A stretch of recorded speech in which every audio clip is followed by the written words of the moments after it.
Hello students, a very warm good morning to all of you. It's Amita ma'am here with your today's lecture. Students, as all of you know that we have discussed in our last lecture the topic circuit training method with its characteristics, aims, advantages and diagram. So in that lecture we have covered what is circuit training method and what are the different exercises that are performed in that circuit. तो आज का जो हमारा lecture रहेगा वो रहेगा warming up and limbering down में। Warming up क्या होता है और लिम्बरिंग डाउन क्या होता है। अगर हम वार्मिंग अप की बात करें तो मैंने आपको पहले भी ये वर्ड यूज़ किया है कि जब हम बिफोर द एक्टिविटी हम अपनी बॉडी में हीट प्रोड्यूस करते हैं उसको हम क्या डिफ़ाइन करते हैं एज अ वार्मिंग अप। तो जो मैंने आपको PDF सेंड की है बेटा, इसमें आपके जो क्वेश्चंस हैं वो दो तरह से फ्रेम हुए हैं। वार्मिंग अप अलग से डिफाइन किया है एंड लिम्बरिंग डाउन अलग से। बट इन केस अगर क्वेश्चन लॉन्ग में आ रहा है, दैट इज़ 5 नंबर में आ रहा है, तो आपको क्वेश्चन इस तरह से फ्रेम होता है, what do you mean by warming up and limbering down. तो फिर आप पूरे आंसर को कंबाइन में लिखोगे।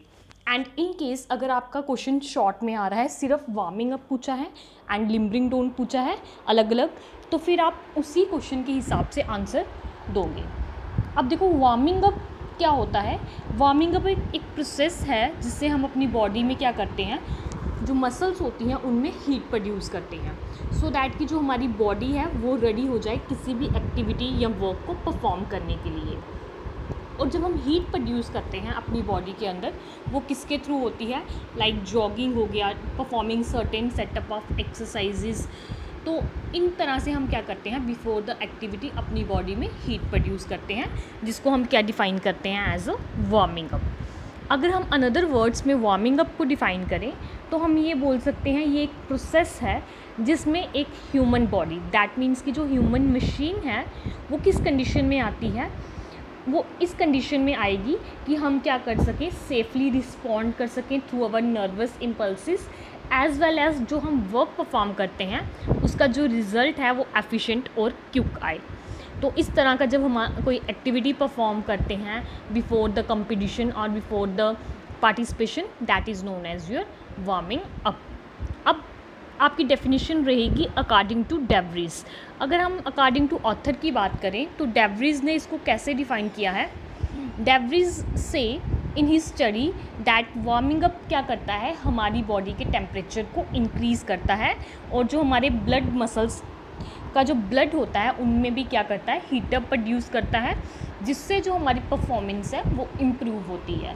तो बेसिकली अगर हम कंक्लूज़न देखें from the above two definition and according to the DeVries definition, तो सेम रिजल्ट है, सेम कंक्लूज़न है, दैट इज़ वार्मिंग अप क्या कर रहा है, हमारी बॉडी में हीट प्रोड्यूस कर रहा है।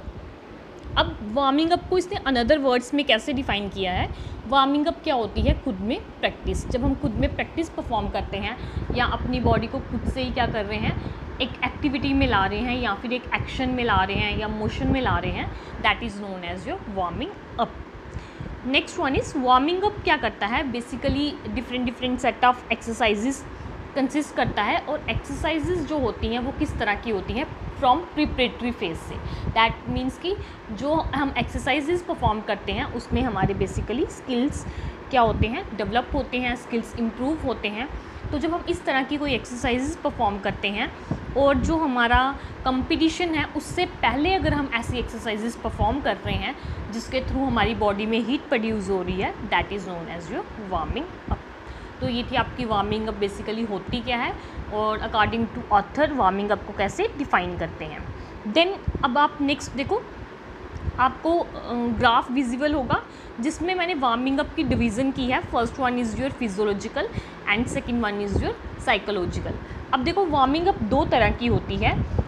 First one physiological warming up ऐसी वार्मिंग अप होती है जिसमें एक बॉडी किसके लिए प्रिपेयर होती है, फिज़िकल स्ट्रेस को लोड करने के लिए। दैट मीन्स कि उसके सामने कोई भी चैलेंज आ रहा है रिलेटेड टू फिजिकल एक्टिविटी और वो क्या कर रही है, उस चैलेंज को एक्सेप्ट करके कंटिन्यू कर रही है activity, that is known as your physiological warming up. इससे हम क्या करते हैं, बिफोर द कंपटीशन परफॉर्म करते हैं सो दैट कि हमारी बॉडी में पहले ही हीट प्रोड्यूस हो जाए और हमारी बॉडी एक्शन करने के लिए रेडी हो जाए। अब जो सेकेंड तरह की आपकी वार्मिंग अप होती है that is known as psychological warming up. और ये जो वार्मिंग अप है इसमें एक इंडिविजुअल पर्सन खुद को कैसे प्रिपेयर करता है मेंटली, मतलब कि जो उसका मेंटल एटीट्यूड है या फिर मेंटल बिहेवियर है वो प्रिपेयर होता है किसी भी कंपटीशन के लिए या फिर किसी भी प्रैक्टिस के लिए। इसी के साथ एक पर्सन खुद को मेंटली रेडी करता है सो दैट कि वो डिफरेंट साइकोलॉजिकल वे में क्या कर सके, खुद को मोटिवेट कर सके, खुद को फीडबैक दे सके। तो इस तरह की वार्मिंग अप को हम क्या डिफाइन करते हैं as a psychological warming up.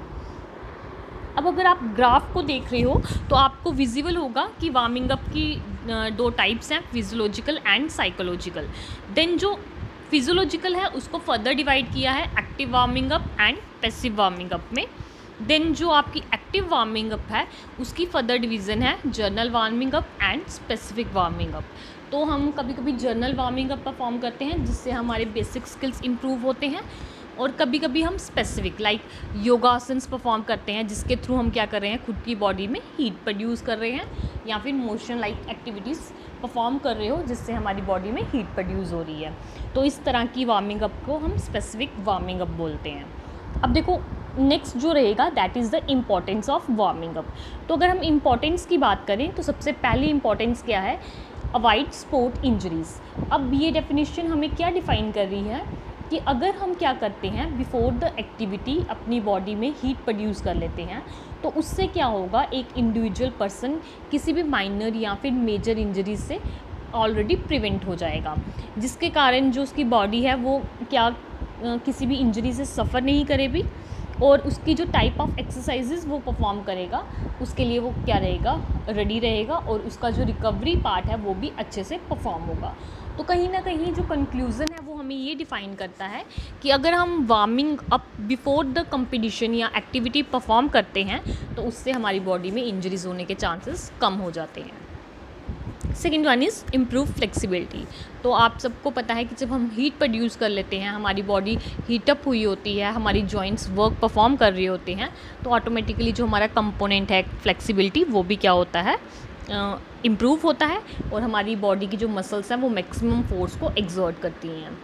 Next importance in reaction time, that is जो आपका रिएक्शन टाइम है, आपका काम का तालमेल विद योर एक्शन वो क्या होता है, इंक्रीज़ होता है विद योर स्पीड कंपोनेंट। वो कैसे होगा कि अगर हम अपनी बॉडी में पहले हीट प्रोड्यूस कर लेंगे तो उससे क्या होगा, हमारी बॉडी किसी भी तरह से क्या नहीं करेगी, थकेगी नहीं, डैट मीन्स कि फटीग कंडीशन में नहीं आएगी, इसलिए जो हमारा रिएक्शन टाइम होगा वो क्या होगा, एफिशिएंट होगा, अगर हम बिफोर द एक्टिविटी ही क्या कर लेंगे, हीट प्रोड्यूस कर लेंगे। अब नेक्स्ट वार्मिंग अप की जो इम्पोर्टेंस है that is strength is increase. तो आपका फ्लेक्सिबिलिटी कंपोनेंट इंक्रीज़ होगा, ऑन द अदर हैंड आपका जो स्ट्रेंथ कंपोनेंट है वो भी क्या होगा, डेवलप होगा। अब वो किसके थ्रू डेवलप होगा, जब हम लोकल एक्टिविटीज़ परफॉर्म करते हैं ना, तो लोकल एक्टिविटीज़ जब हम परफॉर्म करते हैं उस टाइम पे हमारा जो स्ट्रेंथ फैक्टर है वो क्या होता है, यूटिलाइज। तो ड्यूरिंग द यूटिलाइजेशन हमारा जो स्ट्रेंथ है बॉडी की वो भी क्या होती है, डेवलप होती है थ्रू वार्मिंग अप। अब जो नेक्स्ट है दैट इज़ वार्म अप क्या करता है, इंक्रीज़ करता है एंड्योरेंस। ये आपको पता है एंड्योरेंस क्या होता है, अनदर कंपोनेंट होता है हमारा। तो कहीं ना कहीं जो डिफरेंट कंपोनेंट्स हैं वो किसके थ्रू डेवलप होते हैं, थ्रू वार्मिंग अप। तो वार्मिंग अप जब हमारे एंड्योरेंस फैक्टर को डेवलप करता है तो वहाँ पर ऑटोमेटिकली हमारा स्पीड एंड्योरेंस क्या करती है, प्रॉपर वार्मिंग अप परफॉर्म करती है बिफोर द एक्टिविटी। नेक्स्ट देखो, explosive power increase, that means कि जो वार्मिंग अप है वो क्या करती है, एक्सप्लोजिव पावर को इंक्रीज़ करती है, एनहांस करती है, जिसके कारण जो हमारे स्पीड एंड स्ट्रेंथ कंपोनेंट है वो क्या होते हैं, डेवलप होते हैं, और वो बेसिकली किस पे डिपेंड करते हैं, हमारी एक्सप्लोजिव पावर पे ही। अब नेक्स्ट जो इम्पोर्टेंस है that is specific skills improve, that means कि जो हमारी बॉडी स्पेसिफिक या फिर जो सर्टेन स्किल्स यूज़ करती है वो भी इम्प्रूव होते हैं थ्रू वार्मिंग अप। बेसिकली कैसे होंगे, जब हम डिफरेंट स्किल्स को डिफरेंट एक्टिविटीज़ में परफॉर्म करेंगे तो ऑटोमेटिकली जो हमारे स्किल्स हैं वो डेवलप होना स्टार्ट हो जाएंगे। Next importance is neuromuscular coordination. तो अब न्यूरोमस्कुलर कोऑर्डिनेशन क्या होता है, हमारी नर्व्स का हमारी मसल्स के साथ कैसा रिस्पॉन्ड है with the coordination of our activity. That means कि हमारा जब हम एक्टिविटी परफॉर्म कर रहे हैं तो हमारा तालमेल कैसा है। जब तक आपका तालमेल नहीं होगा, आपकी नर्व इम्पल्सेस रिस्पॉन्ड नहीं करेंगी, तो हम क्या नहीं कर सकते, कोई भी वर्क को अच्छे से परफॉर्म नहीं कर पाएंगे। तो जब हमारी बॉडी में ऑलरेडी हीट प्रोड्यूस हुई होगी तो ऑटोमेटिकली ये फैक्टर क्या होगा, डेवलप होगा। अगर हम एग्जांपल देखें तो that is shooting the ball in the ring. हमने बॉल को किस में शूट करना है, रिंग के अंदर। तो वो हम किसके थ्रू परफॉर्म करते हैं, जब हमारी बॉडी में ऑलरेडी हीटअप हो चुकी होगी, हमारी बॉडी टेम्परेचर इंक्रीज़ हुआ होगा, तो ऑटोमेटिकली हमारी कंसंट्रेशन वहाँ पर अच्छी होगी। अब जो आपकी नेक्स्ट इम्पॉर्टेंस है दैट इज़ बेटर परफॉर्मेंस। अगर आप बेटर परफॉर्मेंस की बात करते हो तो आपको पता है बेटर परफॉर्मेंस कैसे डेवलप होती है, जब हम क्या करते हैं, ऑटोमेटिकली अपनी बॉडी को हीट प्रोड्यूस कर रहे हैं। दैट मीन्स कि बिफोर द एक्टिविटी आप क्या कर रहे हो, हीट को प्रोड्यूस कर रहे हो, सो दैट कि वहाँ पर क्या ना हो, कोई चांसेस इंजरी के नहीं हो और हमारी जो परफॉर्मेंस है वो इंक्रीज़ हो जाए या फिर इम्प्रूव हो जाए। तो नेक्स्ट जो आपकी इम्पॉर्टेंस है that is importance number 10, help in developing conditioning. तो जो वार्मिंग अप है वो किस में हेल्प करता है, हमारी फिजिकल कंडीशनिंग को डेवलप करने में। दैट मीन्स कि जो हमारी बॉडी की डिफरेंट कंडीशनिंग होती है, जिस पे सर्टेन एक्टिविटीज़ बेस्ड होती हैं, उनको इम्प्रूव करता है। अब आप कंक्लूज़न देख रहे हो, तो कंक्लूज़न में मैंने आपको ऑलरेडी बताया है कि आपने कंक्लूज़न कैसे लिखना है।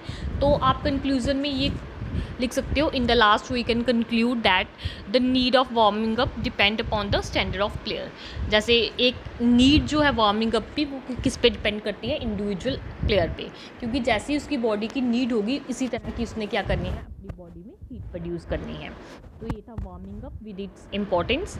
अब जो नेक्स्ट है दैट इज़ लिम्बरिंग डाउन क्या होता है। तो यहाँ पर मैंने अलग से ही क्वेश्चन फ्रेम कर दिया हुआ है, तो मैंने आपको बता भी दिया है कि आपने आंसर किस तरह से अटेम्प्ट करना है। अब देखो, लिम्बरिंग डाउन को अगर हम वन वर्ड में डिफ़ाइन करें तो हम क्या बोलेंगे, दैट इज़ कूलिंग डाउन। हम अपनी बॉडी को जब कूल डाउन करते हैं या फिर अपनी बॉडी का जो राइज टेम्परेचर है उसको कूल कर रहे हैं या नॉर्मल कर रहे हैं, that is known as your limbering down. तो limbering down basically cooling down होता है। इसमें हम क्या करते हैं, सेटअप अब एक्सरसाइजेस को परफॉर्म करते हैं, जिसकी वजह से क्या होता है, हमारी बॉडी नॉर्मल कंडीशन में आती है। और जो हम एक्सरसाइजेस परफॉर्म करते हैं अपनी बॉडी को कूल करने के लिए, वो आफ्टर द एक्टिविटी होगी। इसलिए हम इसको क्या बोलते हैं, ये क्या होती है, पोस्ट टास्क वर्क। मतलब कि जो एक्टिविटी के बाद का वर्क होता है that is known as limbering down. अगर हम अपनी बॉडी को लिम्बरिंग डाउन नहीं करेंगे, दैट मीन्स कि कूल डाउन नहीं कर रहे हो, तो वहाँ पर बॉडी किस कंडीशन में आएगी, फैटीग, और बॉडी क्या करेगी, किससे सफ़र करेगी, पेन से। और जो रिकवरी है वो भी नहीं होगी, क्योंकि हमारी बॉडी रेस्ट सेक्शन में नहीं आएगी, जिसके कारण हमारी रिकवरी नहीं होगी। तो इसलिए लिम्बरिंग डाउन एक इम्पॉर्टेंट रहता है। जब हम किसी भी तरह की एक्सरसाइजेस को फिनिश करते हैं तो उसके बाद में हमने अपनी बॉडी को कूल डाउन करना होता है। नो इट्स बेनिफिट्स आर, अगर हम लिम्बरिंग डाउन के बेनिफिट्स देखें तो फर्स्ट बेनिफिट क्या है, ये हमारी बॉडी के लैक्टिक एसिड्स को रिमूव करता है। लैक्टिक एसिड्स वो होते हैं जो हमारी बॉडी को लेज़ी बनाते हैं या लेथर्जिक बनाते हैं। बेसिकली ये हमारी मसल्स से लैक्टिक एसिड्स को रिमूव करता है जो एक्सेस में स्टोर हो जाते हैं, और जिससे हमारी बॉडी किस कंडीशन में आती है, फैटीग, टायर्डनेस कंडीशन में या फिर स्टेलनेस कंडीशन में। नेक्स्ट देखो, अगर हम क्या करते हैं, अपनी बॉडी को प्रॉपर वार्म अप करते हैं, तो हमारी बॉडी किसी भी सिस्टम में क्या हो जाएगी, ईजिली एडजस्ट हो जाएगी, क्योंकि हमारी बॉडी की रिकवरी हो जाएगी and in case of any emergency हमारी बॉडी अगेन वर्क करने के लिए रेडी हो जाएगी। अब थर्ड देखो, चांस ऑफ बैक्टीरियल इन्फेक्शन या वायरल या फंगस इन्फेक्शन वो अराइजेज होते हैं अगर हम अपनी बॉडी को क्या नहीं करते, कूल डाउन नहीं करते। तो जो चांसेस रिड्यूस किस वजह से होंगे, अगर हम प्रॉपर लिम्बरिंग डाउन करेंगे अपनी बॉडी को, दैट मीन्स कि कूल डाउन करोगे, क्योंकि आपको पता है ड्यूरिंग द वार्मिंग अप हमारी बॉडी में क्या होती है, स्वेटिंग होती है। तो अगर हम अपनी बॉडी को नॉर्मल कंडीशन में नहीं लाएंगे, उस स्वेटिंग फैक्टर को डाउन नहीं करेंगे जो हीट की वजह से प्रोड्यूस हो रहा होता है, तो उसकी वजह से इन्फेक्शन होने के चांसेस ज़्यादा होते हैं। तो ये था आपका लिम्बरिंग डाउन की इम्पोर्टेंस क्या होती है, देन वार्मिंग अप क्या होता है और उसकी क्या इम्पोर्टेंस है। आज के लेक्चर में हमने ये कंप्लीट टॉपिक को डिस्कस किया है। नेक्स्ट लेक्चर में हम नेक्स्ट टॉपिक डिस्कस करेंगे, that is endurance development training method. अगर किसी भी स्टूडेंट को कोई भी प्रॉब्लम है रिगार्डिंग दिस टॉपिक तो आप मेरे से पूछ सकते हो। Thank you, have a nice day.